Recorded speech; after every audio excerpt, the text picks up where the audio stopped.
That would be me. Look who we're hanging with. Jason David Frank. Boom shakalaka. Please do not change channel.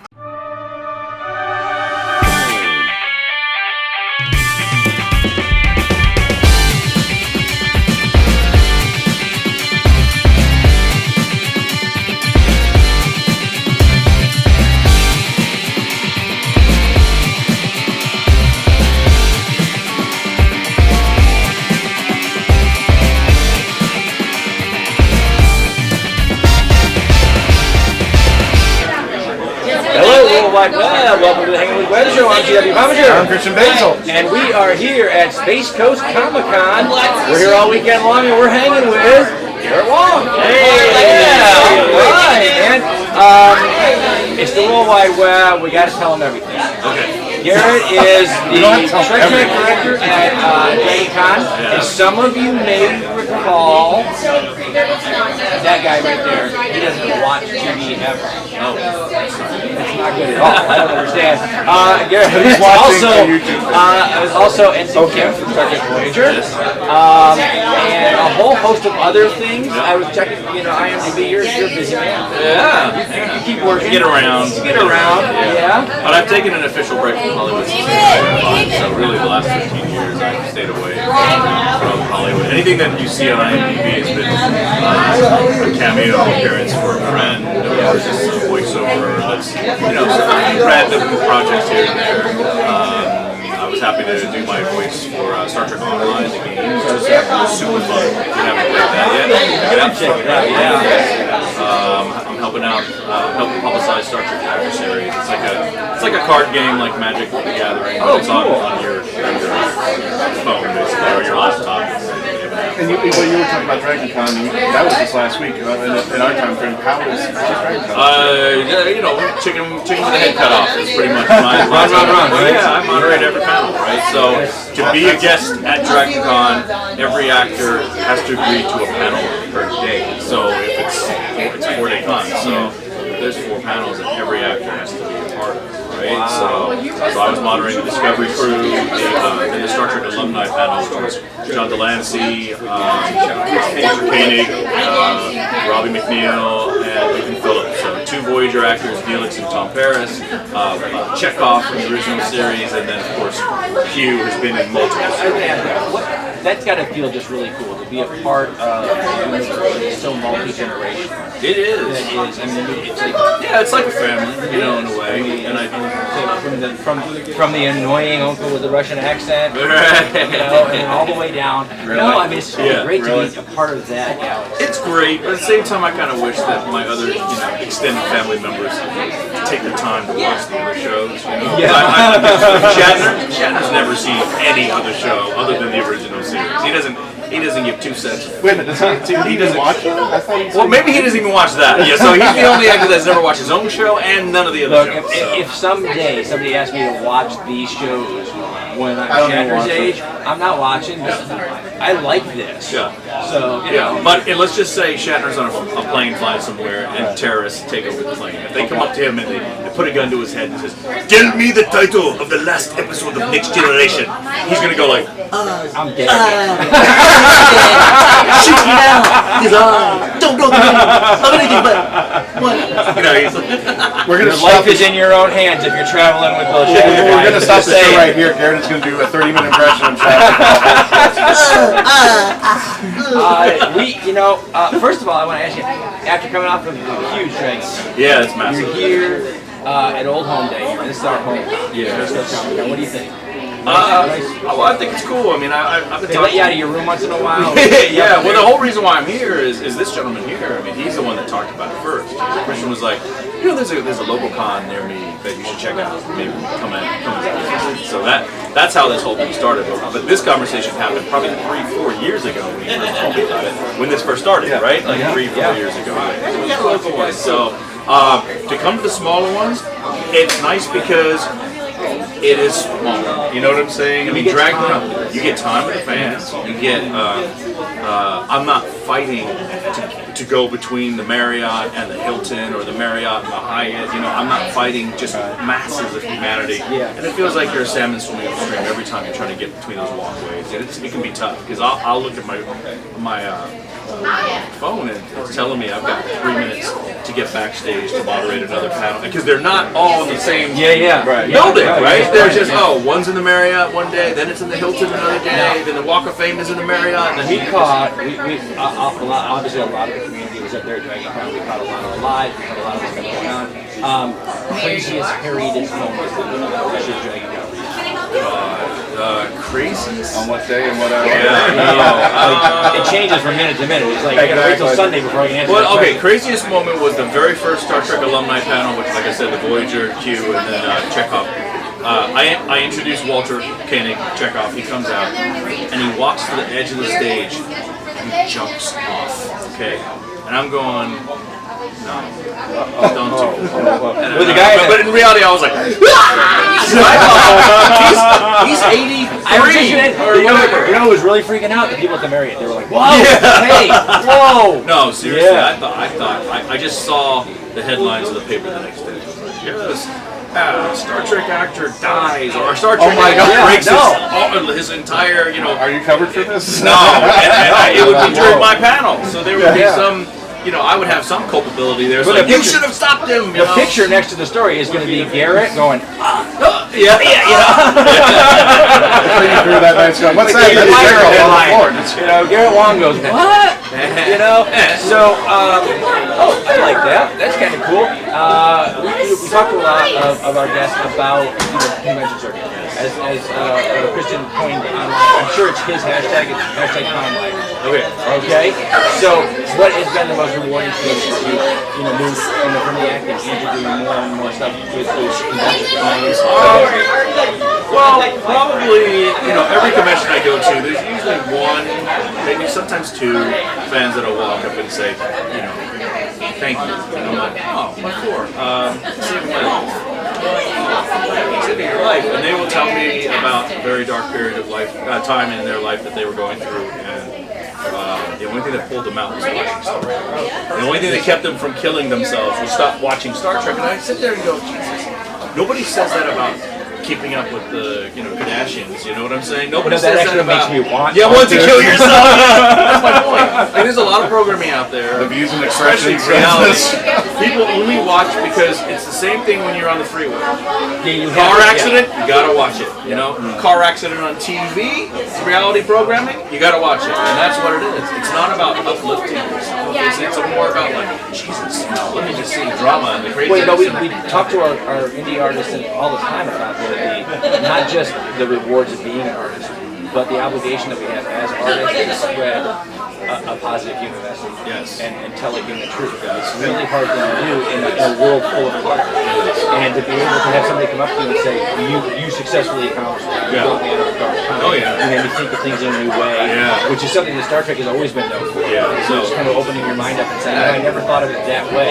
When it's okay, in the world, when you start talking about heavy issues, it's often seen as threatening. But when you guys do it during the show, it's okay to hate an alien for a minute, and then slowly come around and figure out that it's not okay. Agreed. As opposed to actually tackling the issue head on. You guys successfully do that in every iteration, in every generation. But let me get this right. I mean, a message that was implanted by Desi from Gene Roddenberry, starting from the first episode, all the way up into Discovery. That message still resonates 50, 60 years later. Most definitely. And it's just continued. Gene started that whole trend of like, okay, every episode's going to have your general plot line. They go down, the away team goes to the planet, they meet the aliens are having this issue, they help them out, whatever. But there's always the lesson to be learned. And that lesson to be learned has been injected into every single episode of TNG, of Deep Space Nine, of Voyager. It just keeps on churning this machine. And the duration of the franchise it has infused the entirety of sci-fi. It's something that it sort of oh look, it's a nice little space western. And then all of a sudden it's, oh, and then they have this point and that point, and all of a sudden creative artists go out there and go, hey, when I do my iteration, I want to use that. Exactly. So no matter how real or gritty it gets, I think you can always feel Gene in the background whispering in somebody's ear and make sure there's a point. This is a point. There's a point here. There's a human element there. You guys have done an amazing job as a young actor going, getting going to be told, hey, you're a Star Trek franchise. Yeah, pinching myself every day. For the first year, pinching myself. Oh my God, I'm really on the show. Oh my God, I'm really doing this. It's crazy. It's like, oh my God, they really wanted the other guy, but they got the name wrong and they cast me. Like, there's always that doubt that you're gonna go, hey, all right, I know you finished the first year, but we really were gonna cast Joe Chan, and he was gonna be, the guy. But you guys all look alike. I'm sorry, but we got the wrong guy. That takes us into a great conversation we just had on the radio hour not long ago, which is science fiction fantasy and what it's doing for diversity in the arts. How do you feel about the transformation? And I'd like to ask, we're seeing a lot more of it. Obviously, Black Panther last year was a huge deal. But it's slowly and surely. I mean, Star Trek from day one has been the most inclusive show. If you think about it, in the 60s, they cast an Asian guy that didn't speak with an accent. That wasn't, because back then, or the other 60s show that we saw an Asian guy. I can only think of one, but Hop Sing.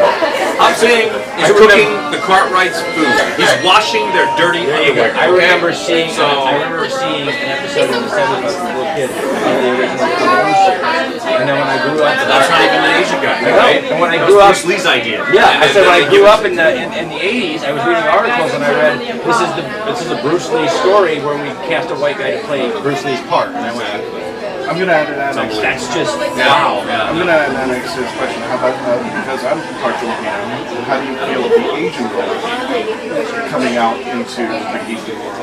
And do you think there should be more of an influence? Or? Well, you know what's funny is that in this country, Asian women have been allowed to succeed before Asian men. Wow. And this is here's the right deal. in my head. You're gonna go through.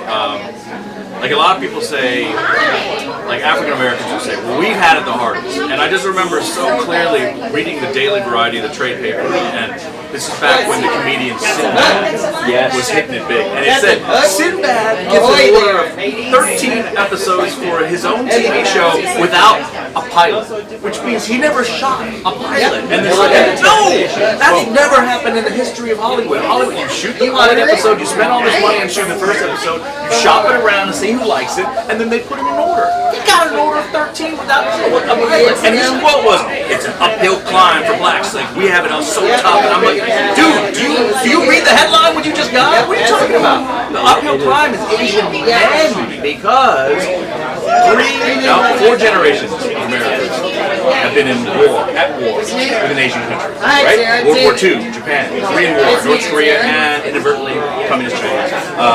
Vietnam War, North Vietnamese, okay? And then the fourth war is the trade war, the auto trade war between the Japanese car companies and the American car companies that happened in the 80s, right? So you have 4 wars, 4, possibly 5 generations affected by that. And think about if you're a soldier fighting in Vietnam. Now is an Asian, but while you're over there, you're getting your manly needs met by Asian prostitutes or Asian women. So Asian women, good. Asian guys, kill me, no good. So that's why you have Connie Chung, who's a nationwide broadcaster, but no Joe Chung. Where's Joe Chung? You telling me that no Asian dude can also speak well and enunciate? Of course they're there, but they're relegated to being, they're not the anchors, they're working at a news station in New York or California, the fringes, not the center of the country, not the South at all. And when they're in the fringes, they're the field reporters. They're allowed to go out, this is Joe Chan. I'm on assignment in the middle of the Malibu fires as embers are hitting my head. That's what he gets, right? And they just drop it off there. They're like, hey, take a GoPro. You don't need a crew, because we can't risk anybody else dying, so you go. I got 3 white guys in the van. They're going that way. All the white guys are in the van, you gotta be outside. He's like, Weather channel called Jim Cantor, he can't make it.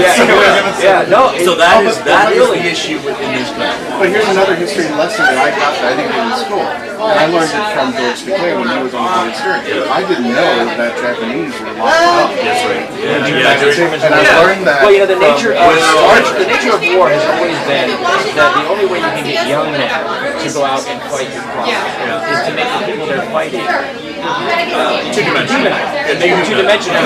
It's the nature of. You have to convince a young man to do something that is antithetical to the human condition. And to do that, you demonize your enemy, your adversary at the time. Right. And in that process, I think we often forget that sooner or later the war will be over. The trade war, the gun war, whatever, it will be over. And when that happens, that 5 years of conflict costs you 30 years because that young man is going to grow to be in his 50s and 60s and he's going to carry that with him. So undoing what you had to do to win is hard. And as you pointed out, Asians in particular have always had that thing where it's almost a perpetual state. One after another, and then so that's 30 years, and then 30 more, and then 30 more, and digging out of that is hard. I think we're gonna have the same conversation 20 years from now about how hard it is for just ordinary Arabic people to get to do things because we spent 15 years. Those are the guys that wanted to kill us, and then. Now they don't anymore, and how do we get them included in the society? You know, the Great American Melting Pot is hard. The thing about the melting pot, guys, is that it takes a lot of work to make it work. And it's not really a true melting pot, it's more of a salad bowl because things aren't melted together, right? But I just wanted to touch upon what Christian said and what you learned from George. That was a crazy, crazy time to know that if you were Japanese American and living on the coast, you basically lost your home, your business, your farm, and you had to go straight into prison, basically. It was a concentration camp. I mean, and he was a kid when it happened to him. And after everything was all said and done, the war was done.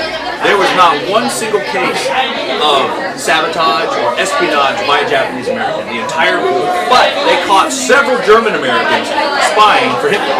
Several of them, right? But they didn't lock any of those guys up because they still looked white, right? So they didn't do that. And the hardest thing is that when you get into those conflicts and you say, okay, well, this enemy is identifiably looks different than me. Yes. But this enemy without a uniform is just like me. Yes. How do I know? And then again, the damage control afterwards, you can see the difference. Afterwards, it's easy for this group to assimilate back into culture because they look the same and they blend in. They change their names, and outside of they cut the last part of your name off, whatever. But then this group looks so different than me. It's easy to hold that grudge almost indefinitely. And it's just shameful. Is what it is. It's absolutely shameful. And the U.S. government did apologize. I think it was in 88 at the time, and they said anybody still alive that was in a camp, a Japanese American, we're going to send you, $25,000 check, which really doesn't make up for losing your entire farm. The entire San Fernando Valley used to be all Japanese American farmland. Now, the people that benefited from that were two people, Bing Crosby and Bob Hope. So the government called up these two guys and said, hey, Bob Hope, thank you for entertaining the troops of the USO all these years. We're going to give you the best deal in the world. We're going to sell you property in Los Angeles for pennies on the dollar. And that's why the Burbank Airport in the Valley is also known as the Bob Hope Airport. So it's his land. So he got rich. So I feel you just got taken to school, by the way. I feel that Bob Hope and his descendants, whoever controls all his vast wealth, they should be donating to Asian American causes like crazy because literally their wealth is built on the backs of or at least, at least just send me a check, Garrett Wang needsyourcash.com.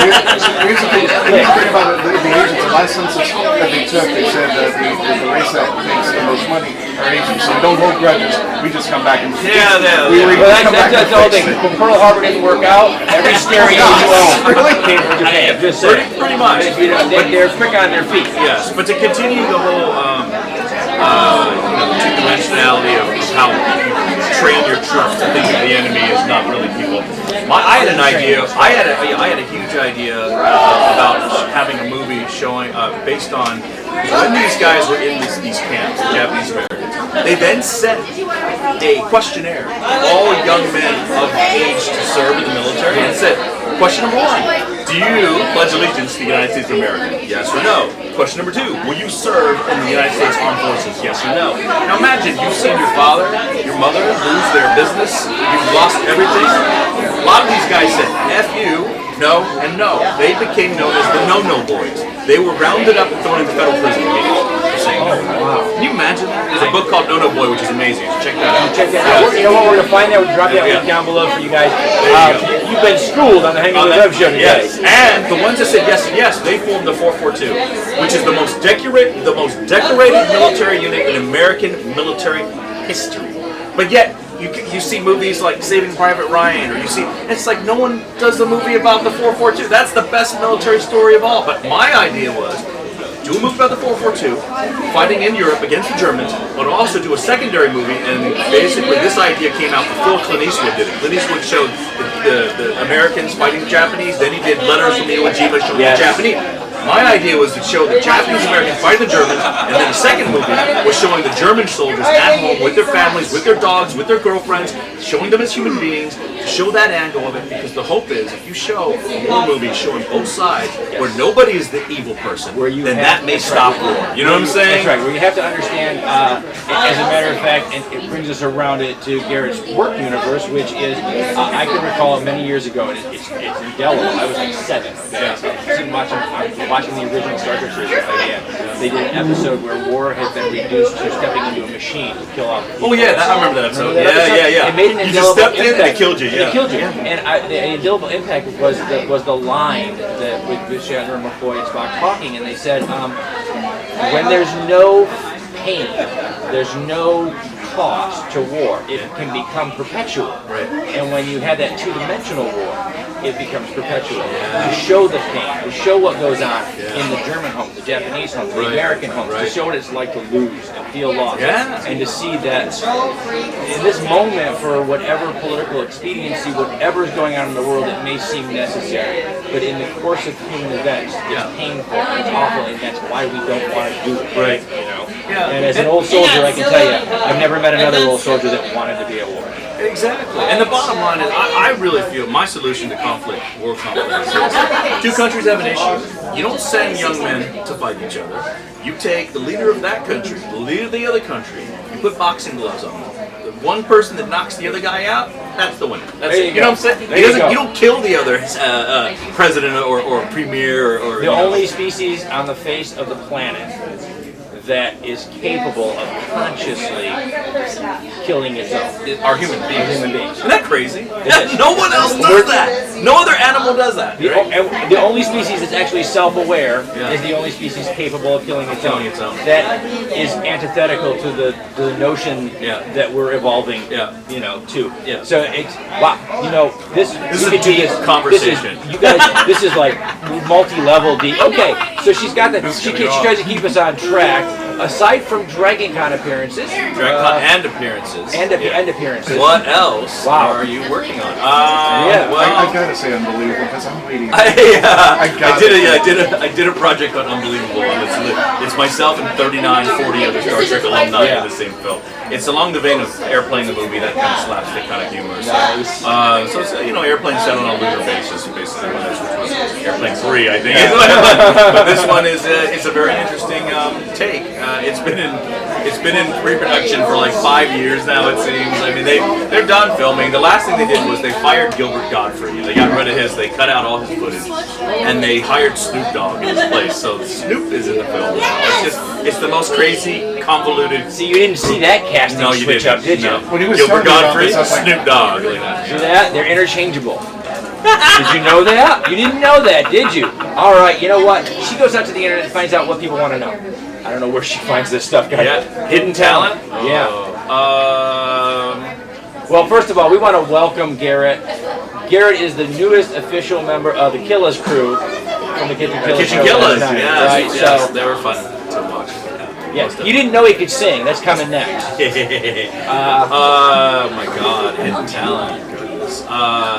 I am a master at skee-ball. Skee-ball? Yeah, at skee-ball. It's on. That's my favorite game. Skee-ball is something that I can always win the big prize at at a fair, your local county fair or whatever, All right, now, or arcade, I'll get the most tickets. Are you quiet about it, or are you a show off? I'm very quiet. I let the tickets just roll up. I'm I want very- people yeah. walking by to see that roll up. I'm very quiet, but my technique is I bank off the right side. So I use the side. I aim for the side with a nice flow, and it pops right in the middle, 40 or 50 every time. Nice. And so that is one of my hidden talents. The other one is I can take. I think I'm confident enough that I can take anyone in this planet into a casino and have them leave with more money than they can. Without giving it to them. Yeah, and the game of choice is craps. I feel like I am an expert at craps. In terms of betting strategy, throwing strategy. It's the only game in the casino that energy is involved. If an argument happens, within 1 or 2 rolls, a 7 shows up, everyone loses their money. Any argument between a dealer and a player, 2 players, husband and wife, can't tell you that when the wife comes up, honey, we've got show tickets, we gotta go. I mean, that negativity. And you're saying, but that's just negative energy. How's that gonna affect the dice? It affects the dice. I can't explain it to you. So the trick is, when she comes up and says, we gotta go, get your money, you gotta go. Yeah, everybody, you gotta go. If you're at the craps table, you can say to the dealers, all bets off, turn them off. That means none of them are working, and the 7 shows up, then you look like you're a genius. But you can also do offense with defense. If you know the argument's happening, you can say, I'm going to bet a 3-way 7 on the hop. That means I'm betting 4, 3, 5, 2, 6, 1. If you throw $15 out there, if it hits, you get paid $65 for that $15, right? So, wow. Right. Or You got tips on humanity and gambling. What don't you get? This is why Asians have the highest income. I'm just like, we figured it all out. Hard Rock. All right, she's going to wave that card at us, guys. We got to wrap it up. As we wrap it up, we want to thank our partners and friends at Something Unique Magazine, Space Coast Comics, Famous Faces and Funnies, Off the Chain Radio with author Yvonne Mason, Pound the Grape in Melbourne, Florida, our great new friends at Embellish Effects. That's right. All your cosplay needs. They can make everything. You can like be somebody else. You walk in as you. Embellish Effects just store for in Orlando or whatever. That's right. So if you're down there going to Disney World and you want to look like one of those people, go to Embellish Effects. They can make it happen for you. And definitely we want to thank Jake and David and Garrett. Space Coast Comic-Con. This has been their 4th year, an incredible year. As you can hear, probably all the folks running around there. That's right, guys. All community, all family. Remember, everybody, subscribe. Look at all the links down below. We're going to send you over to check out what Garrett's working on next. We're also going to share with you all of our partners and friends. And remember, everybody, come back over and over again and log on, tune in, and see who we're hanging with next. Fantastic.